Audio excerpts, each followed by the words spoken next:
I'm Jake Deffinbaugh, and welcome to Jake's Happy Nostalgia Show, a podcast where me and my friends talk about nostalgic moments and pop culture from our childhoods. We interview people such as actors, producers, composers, puppeteers, and more. We'll be sharing our favorite memories, talk about behind-the-scenes moments, and so much more. I'm your host, Jake Deffinbaugh, and welcome to this Jake's Happy Nostalgia Show episode. Hi everyone, welcome to another episode of Jake's Happy Nostalgia Show. I'm your host, Jake. And our co-hosts, we're going to have Chris Bixby and Wyatt McCullough. How are you guys? Amazing. Really good. Really good. Mm-hmm. Recently, before we are shooting this episode, we actually recently hit 100 subscribers on our YouTube channel. So the only fact is we did. Yes, and I'm going to say this, and thank you all so much with the support and everything. And, hope you guys, enjoy with more episodes to come for the show. And it's our 19th episode. Yes, and yes, I can say this since I already announced the next episode we're going to do is a Q&A episode. So stay tuned for that, and same as for more future guests we're going to come for the show. But anyway, thank you so much deeply of the support. I'm glad for doing this and everything that we already have for the show. So but once again, thank you so much for that. For this episode, so after like a holiday break, it'd be amazing. It was amazing for getting back to this guest where we were. Exactly. Especially me and Chris are huge fans of this person. Yes. He's a puppeteer. He I know he did work with the Muppets, Sesame Street, and we're going to talk about later on in the interview. We're going to talk about a show that he's a part of. We're going to talk about later. Yeah, and he also did some stuff for dinosaurs in TMNT. And he wrote a Sesame Street movie. Yep, that's right. And a lot of stuff. Yep, and here he is. Round of applause to Rickey Boyd. Rickey, how are you? Yeah. There you go. Good. Thanks for having me, guys. You're welcome. Yeah, of course. Yeah, you're very welcome. So the first question to start off is that, how'd you get started as being a puppeteer? Yeah. I started pretty young. I was probably 10, 11 years old. I was a huge fan of the Muppets. I mean, I'm 57, so when I was younger, it was you have to remember it's all pre-internet, pre-home computer. Even in the early days, before home video, it was just beginning to come out. But I used to be a huge fan of Sesame Street and anything, the Muppet Show, and also was a huge animation fan of Disney and Rankin Bass and any of those guys. And I had a friend whose dad was director at what was called at that time a public access TV station. So this was a small, low budget TV station with 3 cameras and a full studio. And he would allow us to go over there on spring break and would build our own puppets and shoot our own shows, just for fun. So we would do that and learn basic. I don't think at that time was thinking about a career so much as just having fun in front of the camera. So that's how it started. And then it evolved. 10 or 11 years old, I shot Super 8 movies. Again, this is Super 8 camera, animation, puppets. And then I was always an artist. I loved to draw. And I was an art and theater major in college. And I grew up in Adairsville, Georgia, I should say, a small town called Adairsville, a wonderful little Mayberry-like town. And went to school at Shorter College, which was in Rome, Georgia. And part of the curriculum there was an internship at a local TV station. And it just so happened that TV station was the same one I visited when I was a kid. Oh, wow. Oh, wow. So we began, myself and 2 college buddies, Jeff Brown and Keith Thomas, started doing local children's shows. Very low budget, no budget. I mean, I wasn't even being paid. I was an intern on the first one. And then they hired me. Spent part of my time shelving books in the children's department and doing puppet shows for kids in the summer. And then the other part of the time was spent in studio. But the wonderful thing about it was we created the show. We did over 30 episodes. Wow. And built probably 20 puppets. And I was not a great puppet builder, but I could make do. And we, learned a lot of that. Produced, by the time I was finished with college, I had enough footage to send up to New York to be introduced to the Henson Company. That's how I got started, though. That's awesome. That's awesome. I know one of your. Oh, go ahead, Wyatt. And I know later, you speak of Henson, you worked on dinosaurs, which is amazing. Yeah, the whole. You want to hear how I was hired? You want me to tell you that story? Yeah, how sure. did dinosaurs come about? Dinosaurs. Well, when I first started, this was 1988, so this was a little before dinosaurs. Again, this is before the internet, so you couldn't go in and you had to physically either write letters or call on the telephone with a cord attached to it. So initially, I just cold called the Henson office in New York and said I was interested in being a puppeteer and wondered what their process was. And they were very kind and said, well, do you have a reel? I said, yes. And they said, send us your reel and then audio tape of any voices you could do. So I did. And in the meantime too, let me tell you this, we had sent bloopers from the show that we did to a show called Bloopers and Practical Jokes. It was a show that was run by Dick Clark and Ed McMahon. Oh, wow. And we ended up getting on the air with our bloopers, which are very funny. So I had in local newspapers and local television out of Atlanta did a couple of stories on the show we were doing. So when I sent the reel, I had my own demo, and the demo was basically a collection of my puppets critiquing me and explaining why they should hire me. And there was one puppet that said I was terrible and a nuisance and should never consider hiring me at all. That's funny. That's amazing. So then in the video, a gun comes into his head and he says, oh, I love him. He gives to Jerry's kids. And so the whole thing was two puppets arguing about whether they should hire me. And so I got a call that the way Henson worked at the time is they would do what they call workshops, where they would wait until they had a number of people to bring in. And there were 7 of us, I think. And myself and my friend Keith went up to New York. We were invited up for a 2-day session. And during that, I went up and met Jane Henson, did an interview, and she introduced me to Jim, which was very cool. Wow. We auditioned, and they asked me to stay for the next day to work on a show. They said they were shooting. It was a home video called The Muppet Sing-Along, Do-Along Tape. Yes, I remember. I have seen bits and pieces of it. That it was Rolf. Exactly. It was Rolf the dog singing. And the particular scene, my first thing was assisting a pig that was playing the marimba. And Rolf was singing Pia, Pia, piano, piano, piano. And the pigs were in the background playing like they're at the luau. Yeah. It was a lot of fun. Richard Hunt directed it. Oh, wow. Awesome. So I met him. Richard Hunt's amazing. So I was geeking out, meeting Jim and then meeting Jane and of course Richard Hunt. And after that, they sent me a letter and they said, look, we like your work and we're going to be calling you back from time to time. And I would work I'd worked on a commercial, I'd work on short bits. I ended up working on the Jim Henson Hour on Dog City and Song of the Cloud Forest. So there were jobs that happened before dinosaurs. Yeah, like TMNT, for example, which so I'm a huge fan of. Yeah, so I'm up there on a shoot, and Jim would often say, the next thing you're going to work on is this. And I would be very excited about it. He said, have you ever heard of the Ninja Turtles? And at the time, I didn't really know that much about them. My brother, I was a little older. And my brother, who was younger than me, was into it. And he said, oh, they're these turtles that do Kung Fu.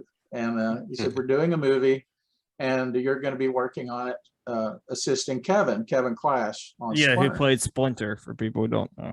Yeah. and ammo for Sesame Street. Yeah. Yep. Exactly. So Kevin, just so you know, when I did the initial audition, I think I also met Dave Rudman, Oh, wow. Kevin He's Clash, and Matt Robinson was there. Yeah. Nice. So I met Oh. them, and so I did, like I say, would go back and forth to New York. We shot Song of the Cloud Forest there. We shot Dog City was shot in Toronto. I'm trying to think what else might have been. So I think I did.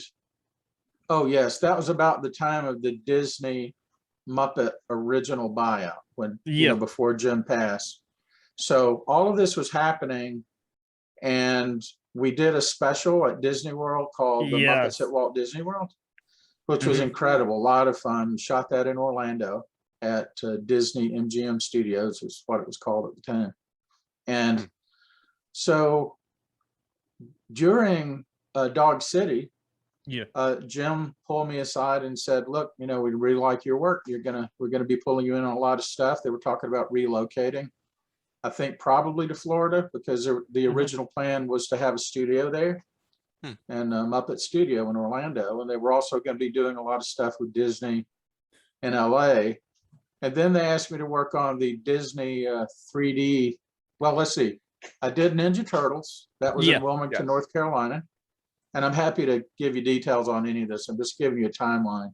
Then I went to right before Jim's passing, we did Muppet Vision 3D. Yeah, that's the name. Oh, I gotta put it up here on Muppet Yes, so we shot that, and unfortunately, before it was edited, Jim passed away, and we ended up going back to do a few pickups after he passed, and of course, after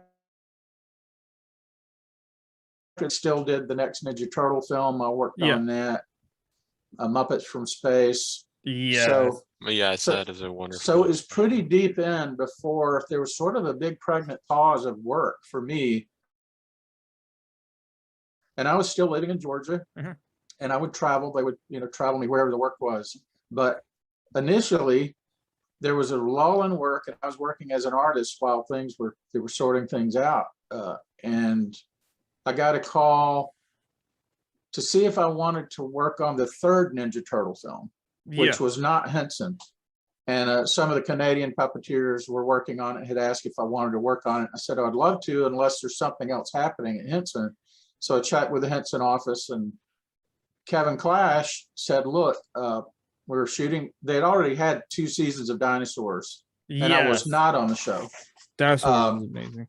Yes, but he said, look, I'm doing Elmo and the baby, and I need to leave like every 3rd week to go to New York to do Elmo. So he said, I need somebody to fill in for me just on the baby, what we call baby light episodes that had the baby, but he wasn't doing a lot. And also they needed someone to be a permanent grandma puppeteer. Oh, wow. Grandma was voiced by a wonderful actress named Florence Stanley. Who's passed away since, but so I went into the show. They called and said I turned down the Ninja Turtle 3 because they offered me a job on Dinosaurs. So I went out to LA for 2 seasons, seasons 3 and 4, and that included filling in on baby light episodes, and then Kevin would loop the voice, doing the grandma, and then also additional characters. There was a what they call walk-arounds, the big characters. Right. I performed the face and temp voice for Pearl, which is Earl's sister. And then a character named Gus is one of the Unisaurs. I think it was an episode, I can't remember the name of it. The school janitor falls in love with Charlene, and I played the school janitor. I didn't see that episode. The whole series is on Disney Plus. Yes. So, and the other thing that was fun is every Friday, they shot Monday through Friday, and Fridays were basically puppet day. Right. So they were in what they call inserts. So anything you saw on the television, which are hand puppets. That's the day you shot hand puppets. And so every Friday you had a chance, if they cast you in something, to perform an incidental character that's some one-off, and that was a lot of fun. Mhm.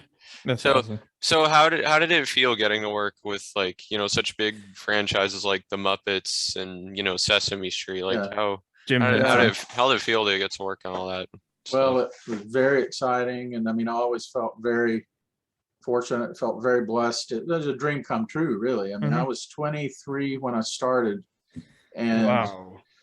to work alongside Jim and Frank Oz, and look, it's not like we were super close because I didn't have enough time to get to know them as well as I would have liked during that time, but they were all very, very encouraging, and Jim was just remarkable in terms of, for somebody as green and new as I was, the thing that I realized even more probably after his passing is just how much opportunity he gave me and the responsibility he was willing to throw on a new puppeteer and sort of throw you in the scene. Yeah. Because, a lot of times people work for years before they ever get to do a character, and he was throwing me in there from about the second shoot. He was putting me in characters. And so that gave me a great deal of confidence. And again, the other puppeteers, Steve Whitmire is also a fellow. I'm from He's Georgia. still around to this day. Yeah. So Steve, I used to watch his show, He was the second local TV show in Atlanta when I was a kid. Yeah. And so, it was, partially being awestruck and partially trying to get used to the fact that I was actually there and getting to do this and putting on characters that are, in some cases, original characters, which is wonderful. And in other cases, filling in on classic characters because the lead performer's up front with another guy. You sit there and look at the puppet on your hand and go, I can't believe this. So it's a little bit fanboy, and you try to be professional. Yeah. Do you have a favorite Muppet or character you've performed from either Muppets or Sesame Street? I think any puppeteer would say their favorite's going to be an original character they got to do. So even though the show didn't stay on very long, Animal Jam Waffle was a blast just because they got to originate. Yes. But as far as filling in, when is always an honor for them to entrust you with a character. So anytime you're asked to fill in, I know I was asked to fill in for Animal on Muppets from Space, and of course that's a huge responsibility, but the character, the puppet itself, was just crazy wonderful to work with, so fluid and expressive. But in those cases I've had the chance to fill in and do Fozzie for a couple of scenes and Animal. Most of the puppeteers fill in from time to time, and anytime a performer says, here, let Rickey do it, that makes you say, hey, I think I can do it. And then you hope you don't screw up, then it's just, please don't screw up. That's awesome. But it was wonderful, and you're sort of, it's interesting because if you came to Muppets after their major successes, like the Muppet Show, it's a little different because, those guys originated these characters from scratch. So you're coming in as someone that grew up, excuse me, sort of in awe and wanting to learn this and be good at it. So it's a great mix, but it was always exciting to be given a character. Laughing Boy didn't have a lot of lines, but he was fun in Dog City. Art the Armadillo and Song of the Cloud Force, again, not a lot of lines, but just fun to be entrusted with that stuff. Yeah. Mm-hmm. I thought it would be like Wizard of Oz or Sesame Beginnings. So I know you voiced and played Cookie Monster's grandma on that. Oh yeah. That was funny because they asked me to come up to New York for an audition for Sesame Beginnings. Yeah. And it was weird because I was told in the call that I would be reading for Grandma, which I love doing grandma voices, which is unusual. And when I got there, though, there was a little confusion, and someone said, "Oh, I think Rickey's supposed to read for Baby Cookie Monster," and I was like, "What?" I wasn't prepared at all. Now, the funny thing is, those characters didn't say much. Particularly Cookie Monster, and I just was like blank.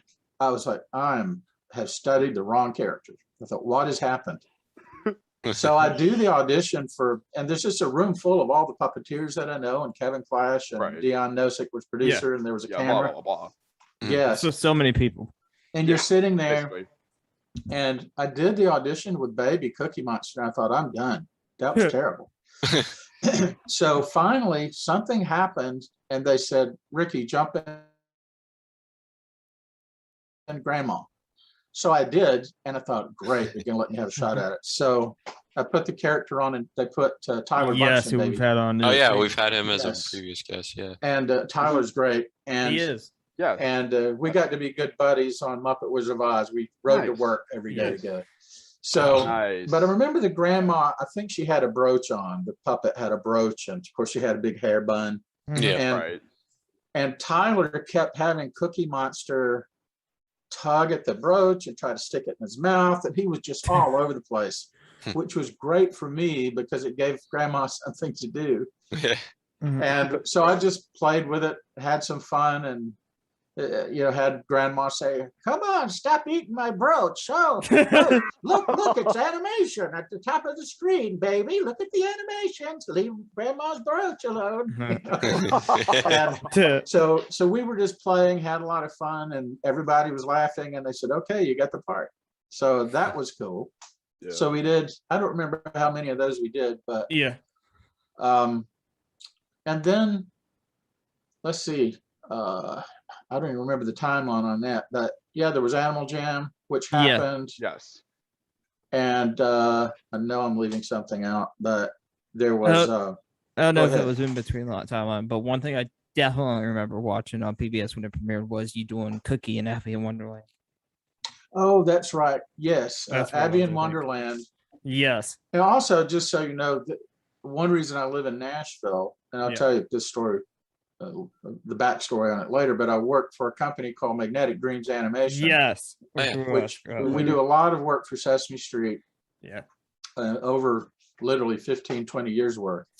And Wow. we were doing Wow. work for them. I was not really puppeteering on Sesame.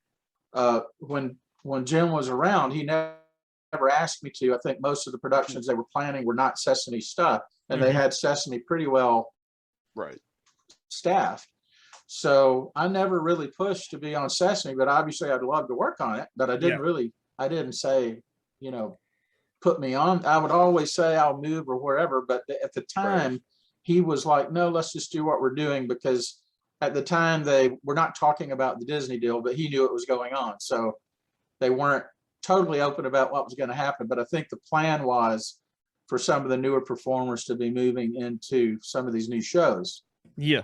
And so later, though, this is post, a few years, Mhm. but not that, just a few years ago, Kevin Clash asked me, he said, would you like to work on Sesame? And of course, I said, what do you think? Of course I would.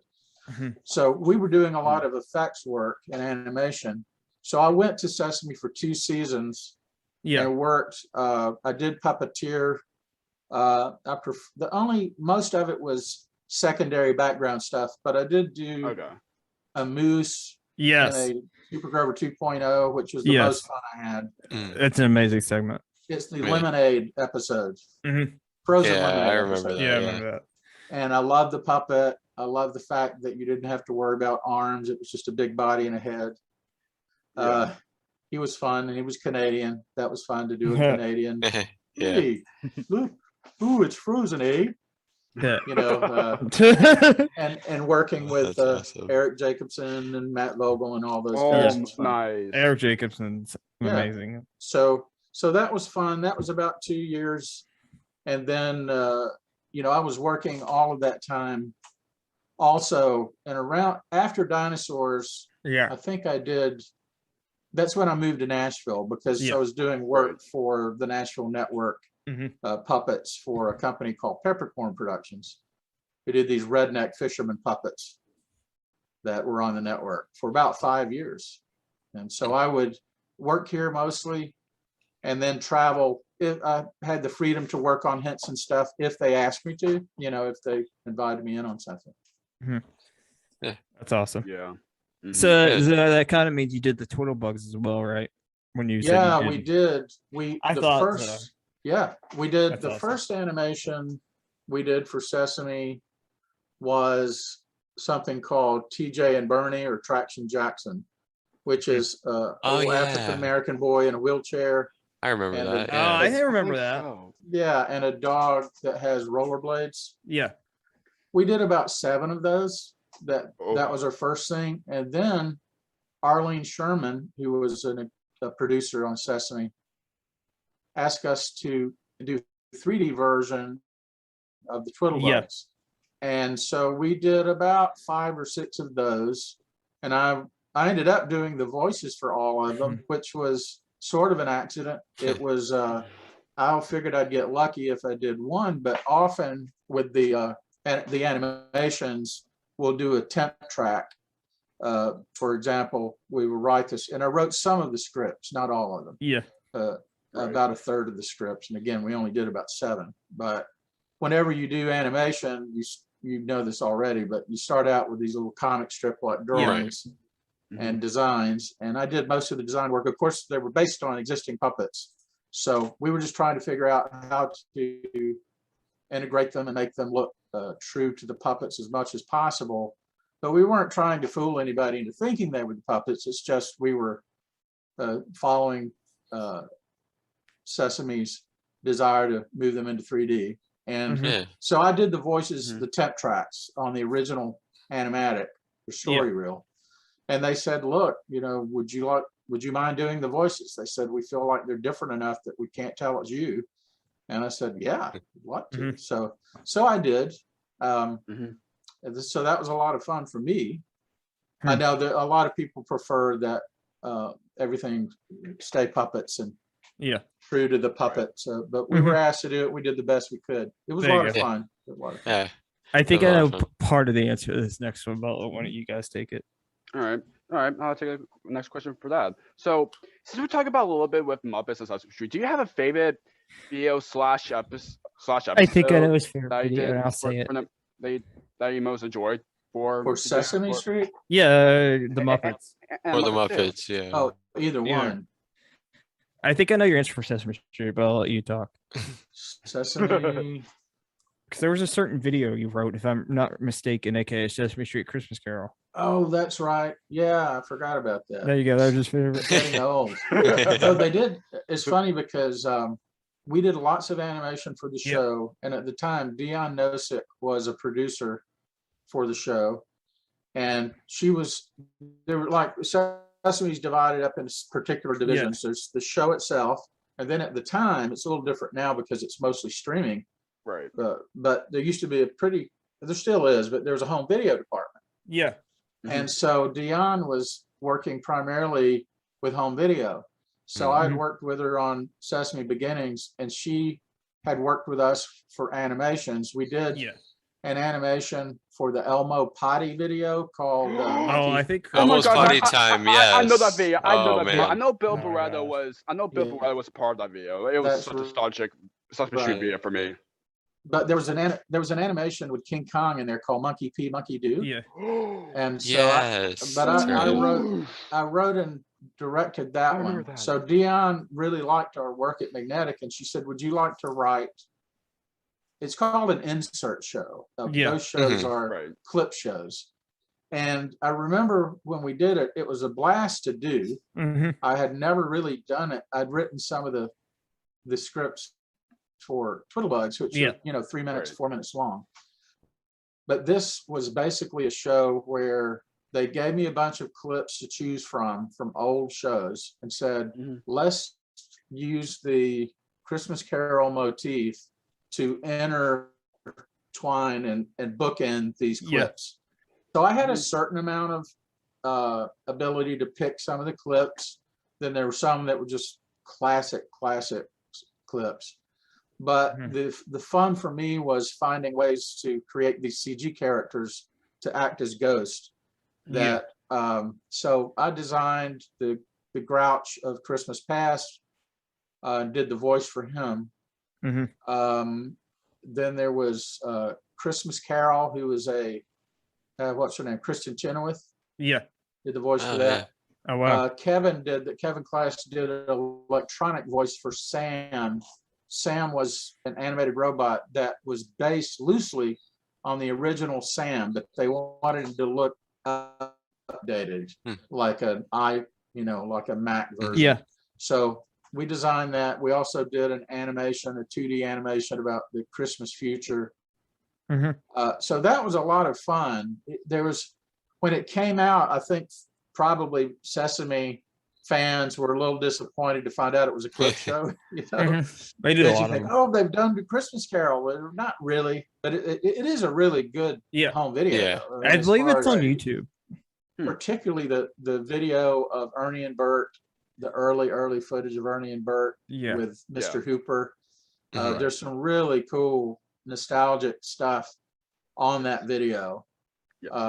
But I had a blast, and that was the first time I really worked with Carol Spinney, who's amazing. Got to work and talk to Carol, and because he was doing Oscar, obviously. That's awesome. So that's good. That's a good one. As far as Muppets, wow. Most of the Muppet stuff for me was the big Muppet stuff, classic stuff, was where they ask you to play a character. It was an honor to get to do Scooter for Muppet Wizard of Oz. But any of the characters they entrust you with, you're flattered. So I got to do that. I got to fill in for a few characters, and that's always an honor. I don't think you go into working for Muppets expecting that to happen, but over time, obviously, that happens. But that was fun.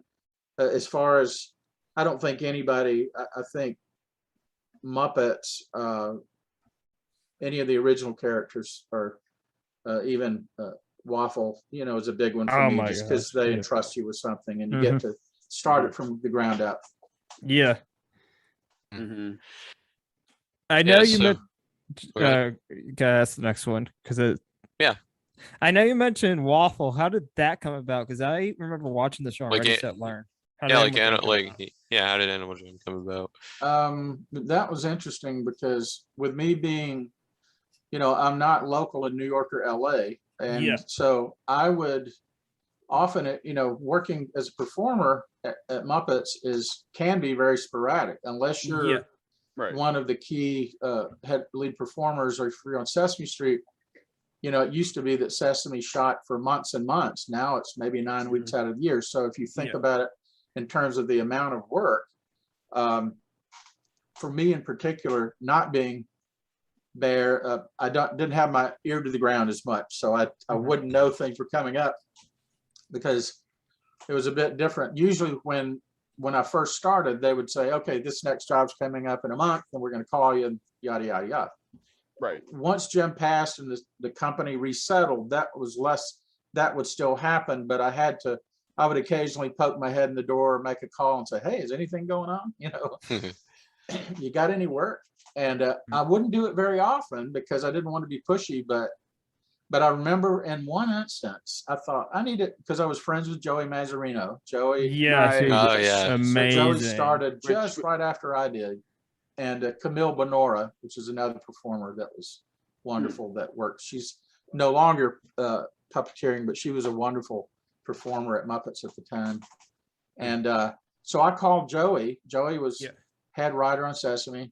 Nice. And I said, Joey, what's happening? Anything going on? And he said, you have to call the office right now. He said, I mean, right this minute. He said, I just left an audition.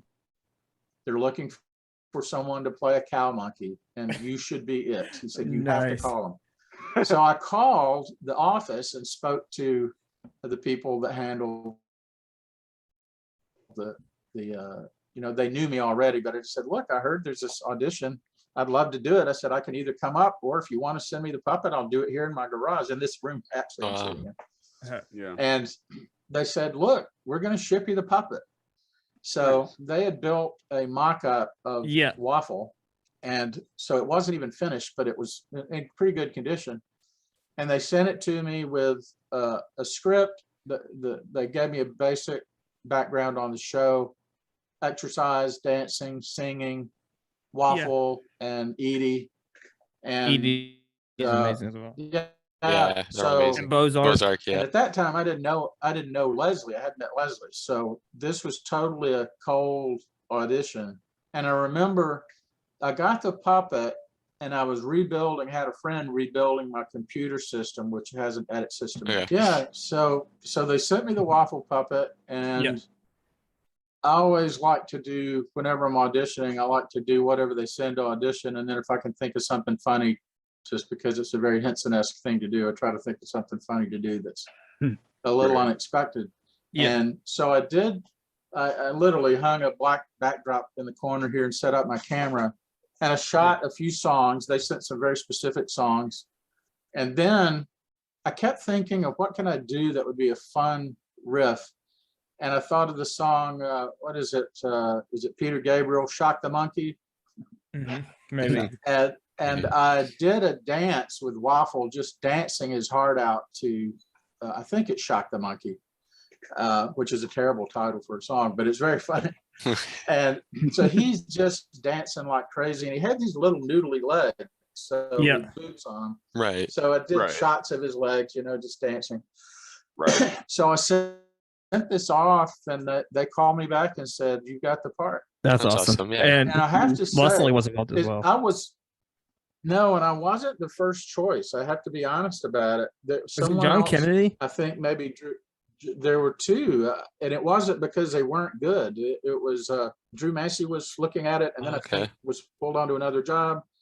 John was on it at one point, and for whatever reason, they ended up putting me in Waffle and John in DJ1, the Panda. Yeah, the Panda. Oh, yeah. Which he did a great job with. And John and I are good friends. We work together a lot on stuff. So maybe you can help us get him on here, because I think we were trying to get him on here last year, but something happened. Oh, yeah. No, I actually talked to him last week. So I'll be happy to. That's awesome. I'm sure he'd love to. But so then, we went to LA and you met Leslie. Met Leslie. I spent about 4 days out there recording all the songs. Yeah. Wow. And then we went to Florida, back to Disney MGM. Yeah. And shot the series there. And that was a blast. Yeah. Yeah.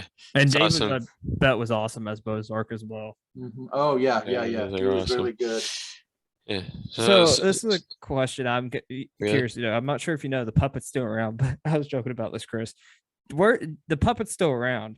Where's the hat at? Because it's missing the hat.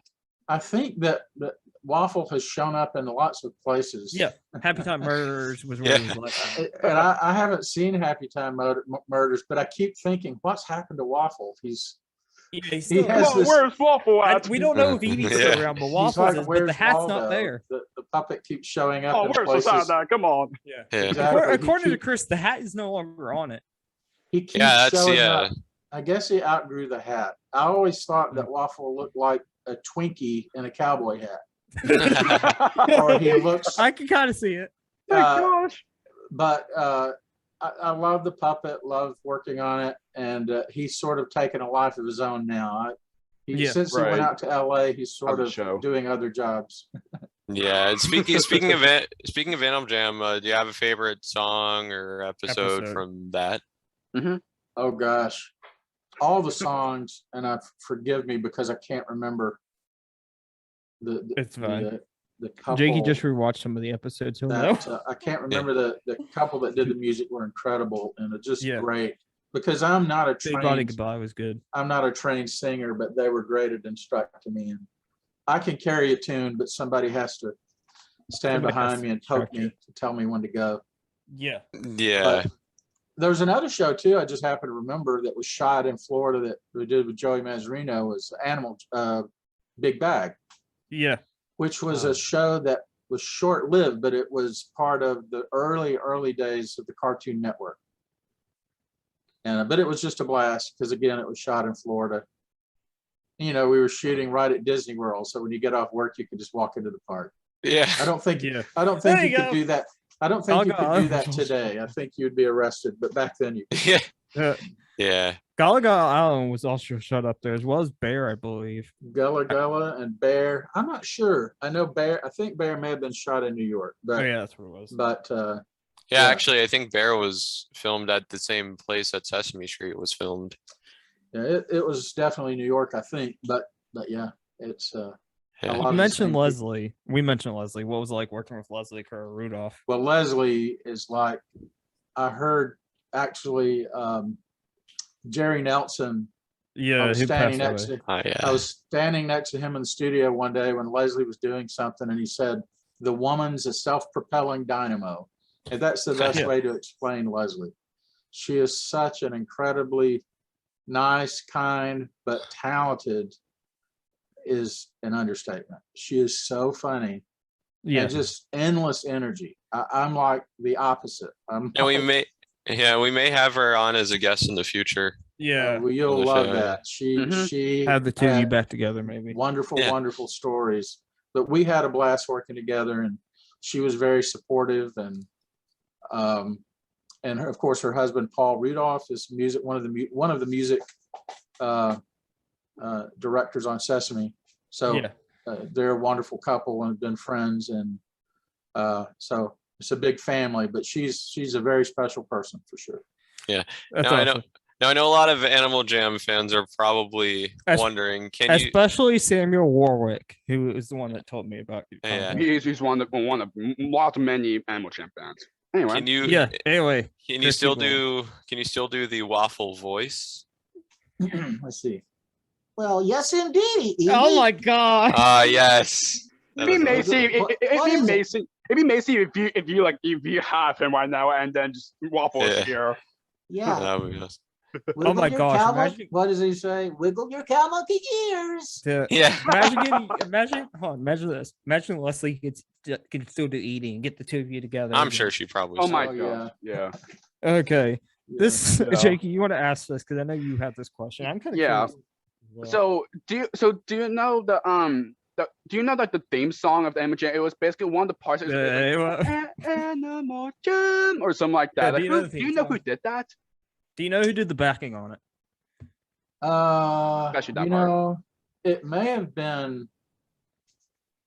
I want to say John Kennedy was. We'll ask him. I'd have to listen to it again, but I wouldn't be surprised. I know Pierre Lurie was the one who made the music for the. That's right. Yeah, yes. We had on before. I remember we recorded that. I think we recorded the opening. We recorded most of the individual songs in LA. Yeah. But I believe we did the open in Florida. And if I remember right, it was probably, my guess would be that it was, particularly if it's a deep bass, it was probably John Kennedy. Wow. And doing stuff like that. That does sound like John Kennedy. And it very well may have been the other background was John Tartaglia. Yes. Andy Stone. And might have been David as well. It was either Allison Mork or John Tartaglia came in later and did one of them. But so it's probably that same group. Mm-hmm. Wow. And then I did Waffle and Leslie, of course, did Petey. Yeah. Which I gotta bring this up. I know somebody pointed this out. There's a memorable Animal Jam episode. There was an episode where Bozark came out when he was supposed to or early. Mm.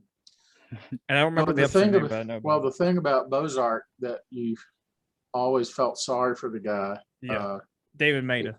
David Maida, yes, thank you. David was incredible. We were trying to get on here. David was incredible. And the thing about it is, being a suit performer is hard enough. I've never really done suit performing, but I've known it takes a lot of hard work and dedication. Yeah, it does. I very, very big shoes to fill. But But the first thing they would do to David, yeah, before they would open the doors for him to dance like a maniac, is they would fill the room with smoke. Yeah. So he was in this enclosed area, and they would pump it full of fog for effect, and he's inside the elephant with fog, just waiting for them to open the doors. And then they open it up, and he dances like crazy, and then they say, "Okay, do it again." Oh, so man. it's exhausting Wow. for him. And he was wonderful. Imagine. I bet he was, because he previously, I think it was before Animal Jam, did Dooley on Dooley and Pal Show, which is an amazing show as well. He did Dooley for Dooley and Pals, which was great show. Which they were both from to Florida, which is crazy. Yeah. And you guys got one of the kids from that show. Yeah, Right. we actually might have somebody else come. And David Gumpel, one of the Henson folks, directed a lot of those. And they had, trying to remember, I may be getting my shows confused. There were, I know on that show, David Gumbel was directing. There were a few others. I think I may be thinking of Big Bag, but on Big Bag, I know there were a lot of Sesame directors would come down and direct episodes. And I think a few did on Animal Jam. So I got to meet, I think, Ted May. I'm going to forget names. There's a lot of really incredible directors. Lisa Simon, I know, was on Big Bag. Nina Bamberger was an incredible producer who passed away, unfortunately, who was just a sweetheart of a lady and wonderful producer that produced Big Bag and was just a huge friend.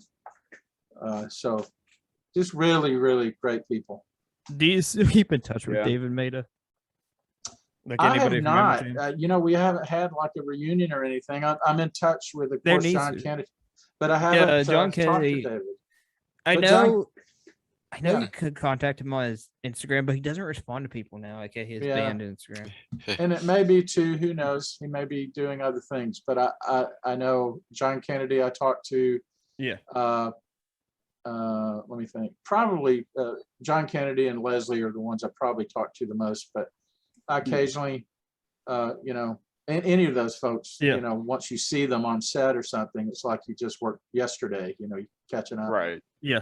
We need to do an Animal Jam reunion. There hasn't been one. There needs to be. And people from Sesame, you still keep in touch with, people from Sesame?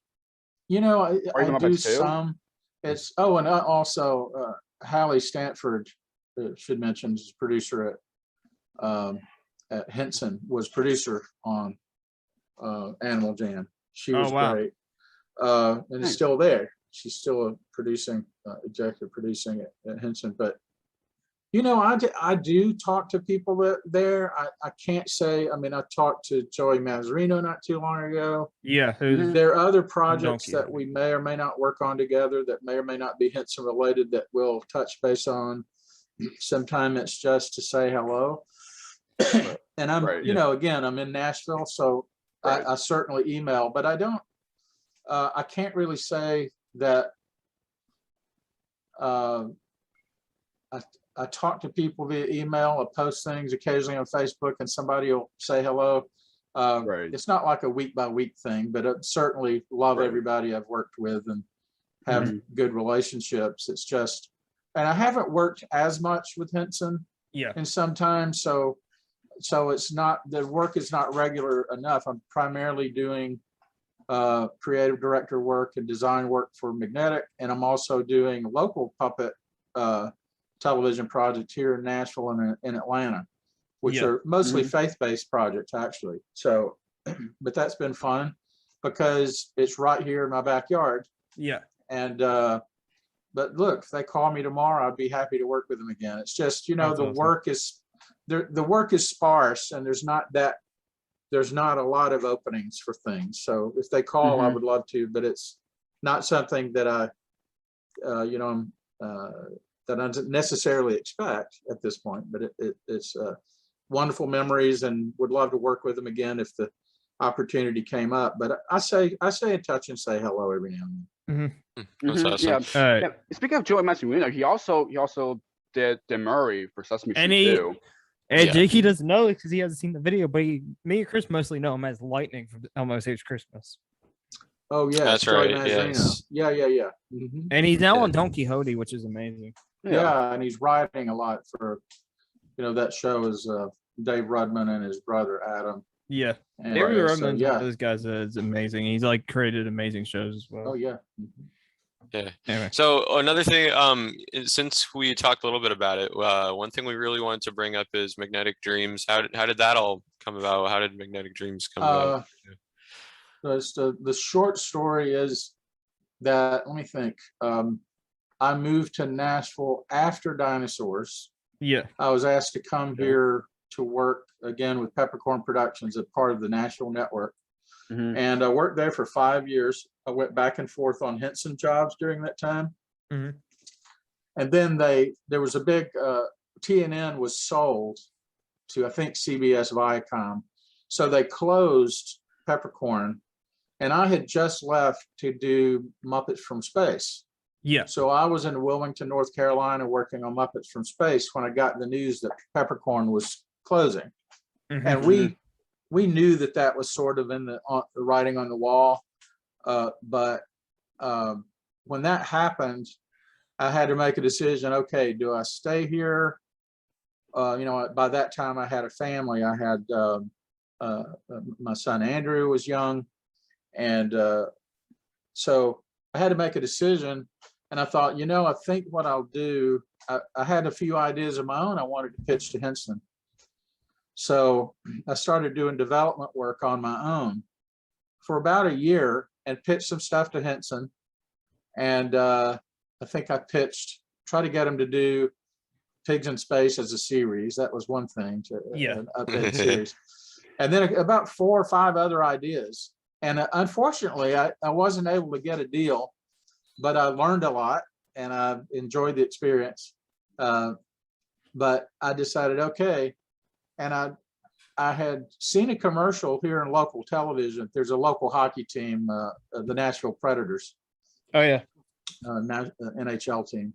Yeah. And their mascot is a saber-toothed cat, like this chrome kind of cool looking saber-toothed cat. And I saw these really cool commercials of this animated giant saber-toothed cat running through Nashville like Godzilla. And I thought, who is doing this? Who's doing this stuff? And we did a lot of special effects with our stuff at Peppercorn. And I knew a few people in town, post-production stuff. And we did some minor special effects at Peppercorn, like matte paintings and Photoshop stuff. And so somebody told me about Magnetic and said, you should go by there. They would probably love to work with you. So I went by, took my art portfolio, and of course told them, said I worked with the Muppets. Not that mattered, for what they were doing, but they liked what I brought. And that was 21 years ago. Wow. Wow. I know you're still working there. Yeah, I started out doing storyboards and turns out I was not very good at 3D animation, but I was really good at designing and drawing storyboards, which they needed.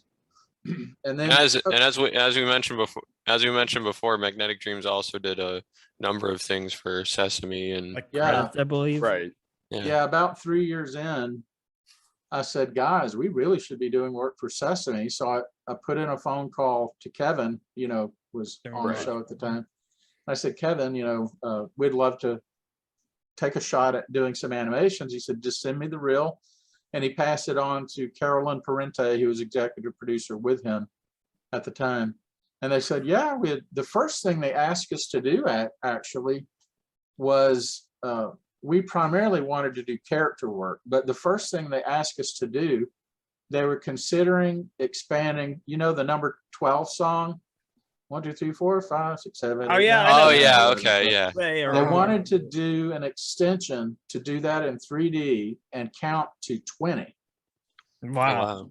Which was a little tough to do. I mean, it wasn't tough to figure out how to do it in 3D, but it was tough. Again, it's one of those classics, and it's like, how do you not screw this up? So we were about we were in the development stage, about a third of the way into it, and they said, you know what, we're not going to do it. So they pulled the plug on it. But instead, they said, we'd love to do some animated bits using a handicapped child. Right. And that's really all they gave us. They said, just you go away and do some sketches and some ideas and come back. And that's what I did. At that point, I was the art department. So I would go do design sketches, send those back to New York. By then, of course, we had the internet and everything. So just posted on the internet.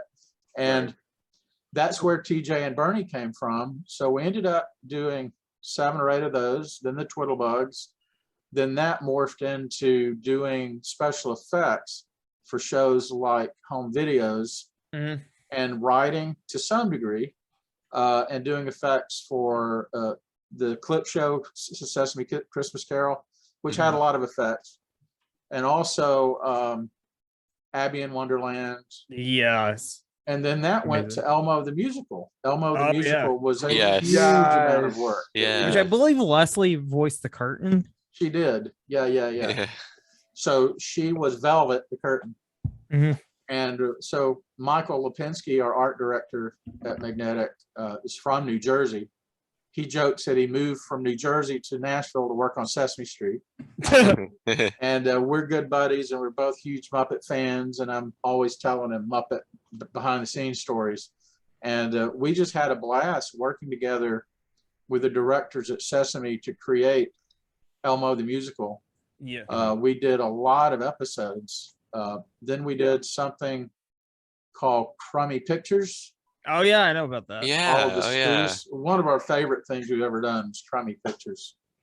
And then the other one we did was Super Grover 2.0. Yeah.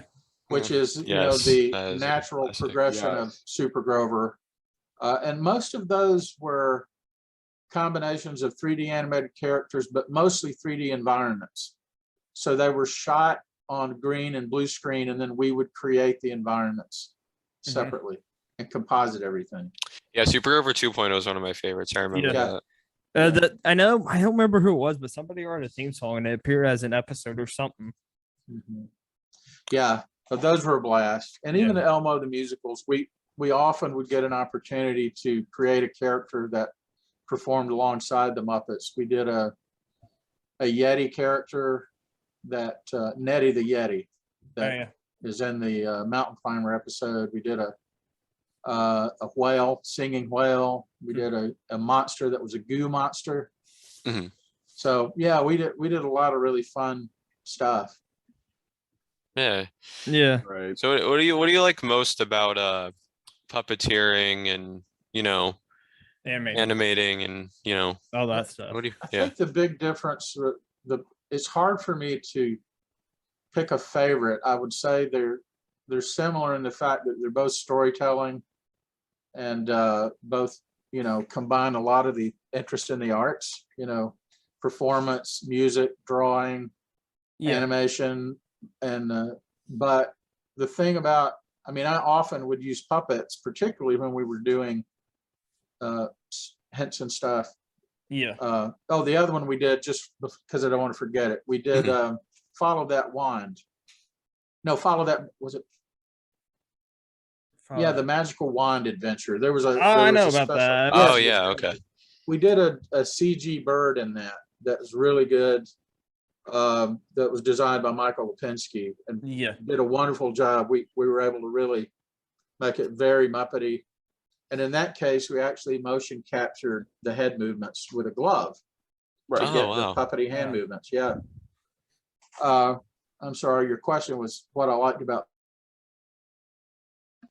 both, but as far as puppetry, I think the main thing is just the immediacy of it, because the immediacy of playing in a scene in front of a camera, being a little nervous and not really knowing what's going to happen, and playing off of incredible performers at Muppets.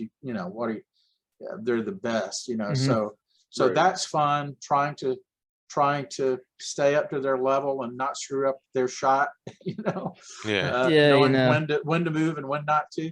But the other thing, the animation is different because it's the same thing. But I joke with people at work that you almost have to fake immediacy because it takes so long to animate. You have to, with a puppet, you learn your craft and you basically move the character a certain way, make it think and make it listen. And but with animation, it's the same thing. It just takes forever. You have to keep, and I don't do the animation so much. I'm primarily pre-production and directing. So I do animatics and posing. I don't get in the computer and do all the posing. The animators do that. But a really good performer, a really good animator is not really much different than a puppet. They're puppeteering. It's like getting in the mind of the character. It's the same thing. Yeah. Since we talk about a little bit of Animal Jam, it kind of reminds me of the Book of Pooh in a way, because if you think about it, both of those shows were filmed in green screen. If I'm correct. Which I know there's a photo of you and Waffle on green screen. Yeah. Oh, that was like terrible. Yeah. That's the worst picture. Oh, there's a funny story behind that, because really the only thing we shot on green screen was that day. That was for the opening when they're singing. Yeah. Yeah, it's like in the Animal Jam studio. The way the show would work is you would start the day by shooting what they called home base, which was Speedy and Waffle talking to the camera. Then you would shoot that, and there was a huge amount of dialogue we did. So they did these little teleprompters, you know what those are, like news people use to read their lines. Yeah. Normally puppeteers just stick their scripts on the monitor. But we had so much dialogue to go through in a day that they rigged up these small monitors, like you had your main monitor. Yeah. Right. And off to the side was a small monitor. And our lines just a script of it. Yes, that would scroll. Okay. So somebody's over here rolling the script, and they color coded it. Like my lines are orange, and Leslie's were pink. Right. Yeah. So we could really go fast. It's just I always felt sorry for the guy. If they changed the line, he had to go in and retype it, in the teleprompter. But we would do that in the morning. Then we would go to lunch, and then when we came back, they shot the songs. The songs, there were 2 songs at least, if not more, a day. Yeah. And what they would do, and they were very tightly choreographed. They had a wonderful choreographer whose name escapes me. And we had 4 or 5 young kids that were professional dancers.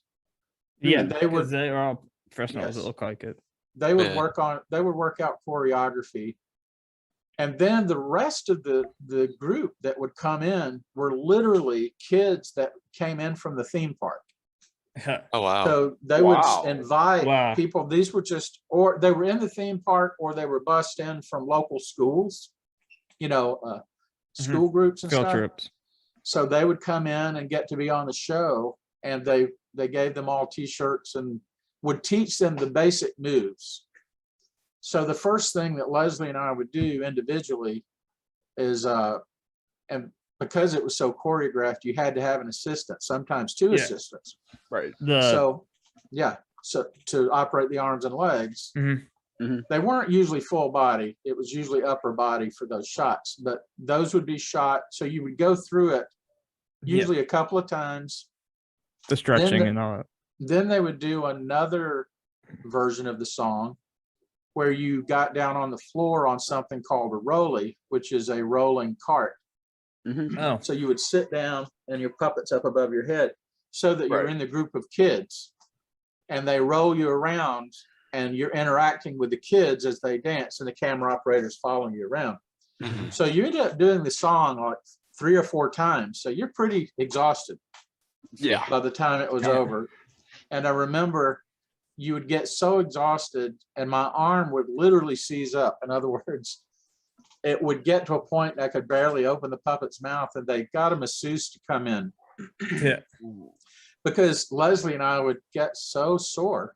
That's why one of the reasons that the shows sometimes for puppeteering really have like understudy, just in case of what those things or secondary puppeteers. Exactly. But we would, and we had great, usually what would happen is I think Leslie would have either Andy Stone or John Tartaglia assist her, and then I had one of those, or John Kennedy, somebody with me, and then they would shoot Mozart while the kids were there. And then the last thing they would shoot at the end of the day was the DJ spots. So the DJs had their little DJ area. They would shoot 1, 2, and 3. Exactly. So they would do that for economy. You move over from home base, do the dance, do the DJs. And you sort of got cool schedule for the shooting, honestly. But it was fun. That show was a blast. Hopefully we get more of the episodes online, because I know there's only like a few or so online. There's a couple on DVD. I know that. There you go. Yeah, that's true. Yeah. Right. Do you have anything you want to show us from Animal Jam, Sesame Street, Muppets, Magnetic Dreams, even? Oh, you mean I could share stuff with you. I mean, I could send it. It's kind of hard to share. Here, just send it to the email, and then we'll put it show me to a link. viewers. I'd be happy to send you. I may have some photographs from set. Yeah. And I could maybe may or may not have. I'll have to look. Yeah, there's stuff I can think of, but I need to make sure I have it. But I'd be happy to send it to you. That's awesome. Yeah. Do you have any advice for people who want to get into puppeteering or animating? It's like what you do. Yeah. Yeah. Like for example, Jakey and Chris and somebody else are beginner puppeteers, which is amazing. Yeah, I think the main thing, if you're wanting to do television puppetry or film puppetry, is just to practice. You know, the thing is, when I was growing up, you're going to hear my old man story, but there was nothing. I mean, there was literally nothing out there as far as information. You could go to the library. There were no books. There may be one or two books on puppetry. Certainly nothing that told you how to do anything. So now there's so much information. There's incredible websites. Is it Adam Kruder? I'll mispronounce his name. There's awesome. Krudinger. There's Project Puppet, or is it Project Puppet? I think that's a place you can go online and get patterns to learn to make puppets. I would just say either buy a puppet or build a puppet of your own and get in front of a camera, because the main thing is learning how to perform and to get used to there you go. Is learning to work with a monitor, because obviously everything's flipped. And get used to that. Also, I would advise to play off of the thing I used to do as a kid to work on lip sync is I would set up a camera and play music that I knew. Wouldn't even try to do the voice. I would just lip sync to some music I liked. And practice, you know, keeping the puppets talking in there focus. So you don't want him looking over here when he should be looking here. You want to be interesting and play with the Z space, you know, not just and entering and exiting, and being believable. And lip sync, you know, lip sync something you want to work on. And also something I tell people a lot that I don't think you think about. A lot of it's acting. If you can take acting or improv classes, that's helpful. I'm not one of those people that thinks you have to do it, but I did take acting in college and improv. But the thing about it is you want to get used to, one of the things I do remember from acting class was it's not what you say, it's what you mean when you say something. So some of the acting principles of having a character, it's not just mechanical, technical stuff, but it's about what the character's thinking. And that's true with animation too. I tell the animators and I tell puppeteers that listening is probably half or more of what you'll do with the character, you know. Because listening registers that there's wheels turning and that you're getting an idea. It's not just delivering lines. And many of the funniest things you'll find in Muppets is look for characters reacting. Look for a deadpan look from Fozzie to camera, or and, just because. And Kermit. Yes. So many other Muppets. So I think, but it is important to work on your voices, and I'm one of those people that loves to do voices, and but you know, come up with original. It's always good to do imitations, but you want to try to. A lot of people say try to look for things in life, because just being a student of life and watching people and listening to people, or maybe you hear something on the radio. Another thing I would do, just because it's fun, if I was in the car driving and I hear a radio spot with an interesting voice, I might mimic the voice just because I'm in the car by myself and nobody knows I'm doing it. That's awesome. Just mimic the voice of whatever you hear, or look at a street sign and read it in another voice. Just something to get you discovering characters and voices and playing around, because a lot of it's play, especially what Muppets do. What the word I was looking for earlier is spontaneity, and in 3D or 2D animation, you have to manufacture spontaneity because you're working at 24 frames per second. But when you're performing with a puppet, it's literally real time, and so you're listening, you're speaking, you're reacting, and you either deflated or happy or whatever. And it's very spontaneous. It's very spontaneous. And I don't think any performer would trade that, but it informs everything. And if you're animating, like I say, at work at Magnetics, it's been a while since I've done it, but I would keep a Kermit puppet. I gave it away, but I had this Kermit puppet, and I would, if I were directing them, I would use the puppet to say, he's thinking right here, he gets an idea, and then, because it's a very simple, bare bones way of making something read with your hand and a puppet and no mechanics. And that informs animation too. I mean, you think about the bare bones of a silhouette, of a shape, and then you get into the details. But you start with very simple.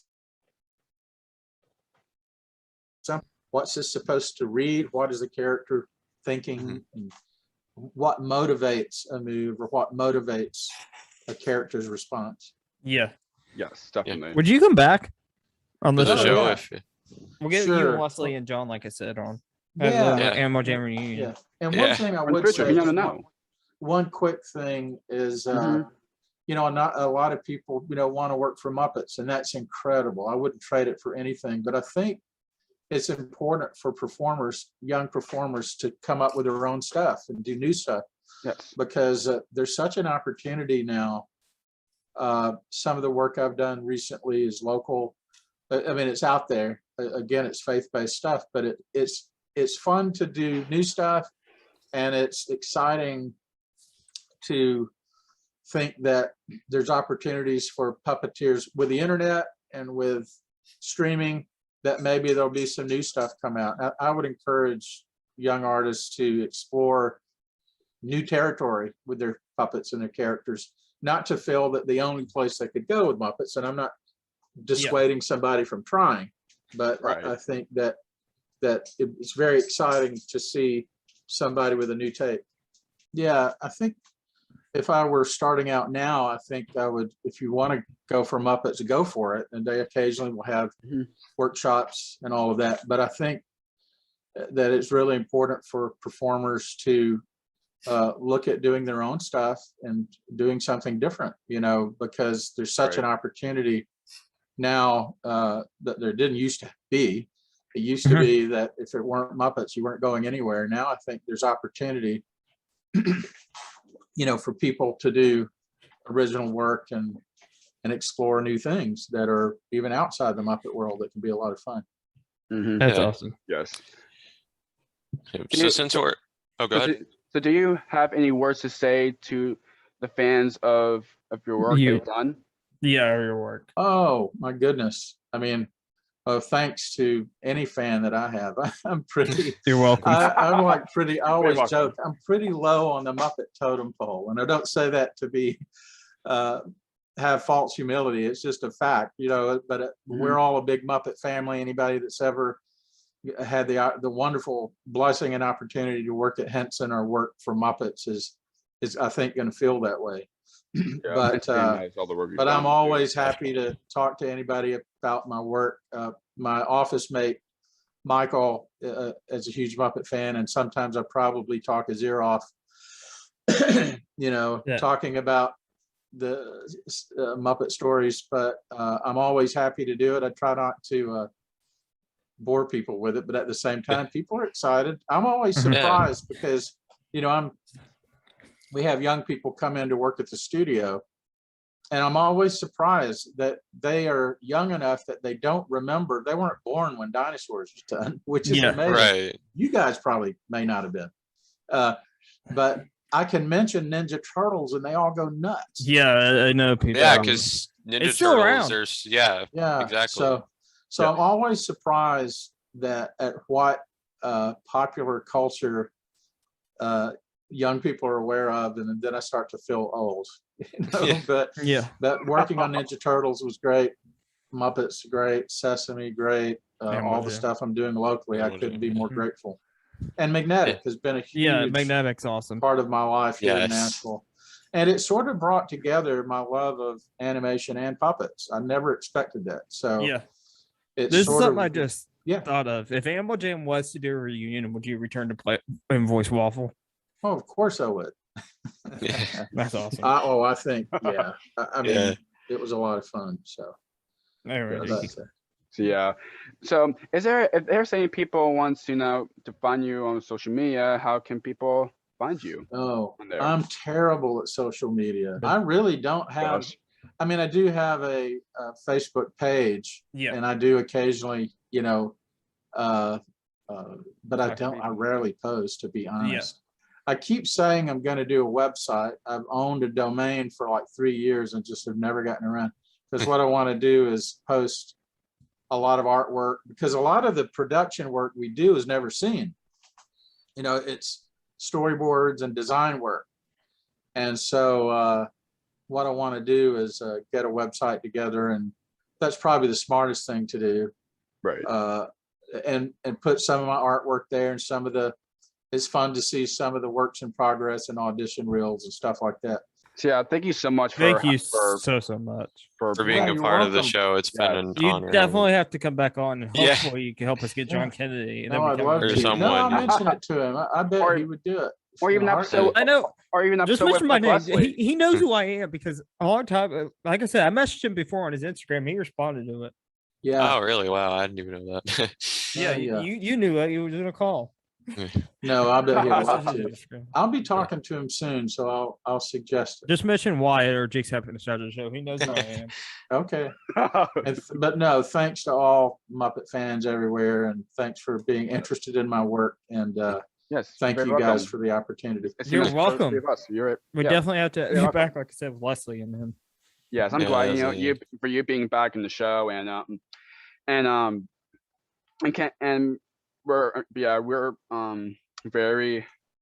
you did a really amazing job of what you've done of your career in general, and can't wait for what's more projects you're gonna do for in the future. Whether it's Magnetic or hopefully maybe even Henson or Sesame, or even Animal Jam. New fans too that's finding out about it. For example, Jake watched Animal Jam recently. He didn't know about it until he watched it. Animal Jam the movie. That's what I need. Come back and make the movie. Okay, that would be awesome. How did they find the dance studio? Come on. That's right. Bozark Strikes Back. No, but we need the backstory of all these characters. Like, where'd they come from? Right. Yeah. Okay. Yeah, that would be awesome. Or the reboot series, or something like that. I mean, Blue's Clues and You has a reboot. It's possible. You never know, really, if you think about it. Somebody contact him from Henson to do it, please. Thank you so much for being on, and can't wait, for you being a part of the show again, and seeing what's happening for you down the line. But as of right now, for the last minutes, thank you so much for watching, and can't wait what you guys about the support to give, and more episodes to come along the way. And Q&A is next. Yes, and stay tuned for the Q&A episode. But for us to say, for 4 of us, and see you next time for my episode, and bye-bye. See you next time on another episode of Jake's Happy Nostalgia Show. Be sure to follow us on social media and stream us wherever you find your favorite podcasts. Bye-bye.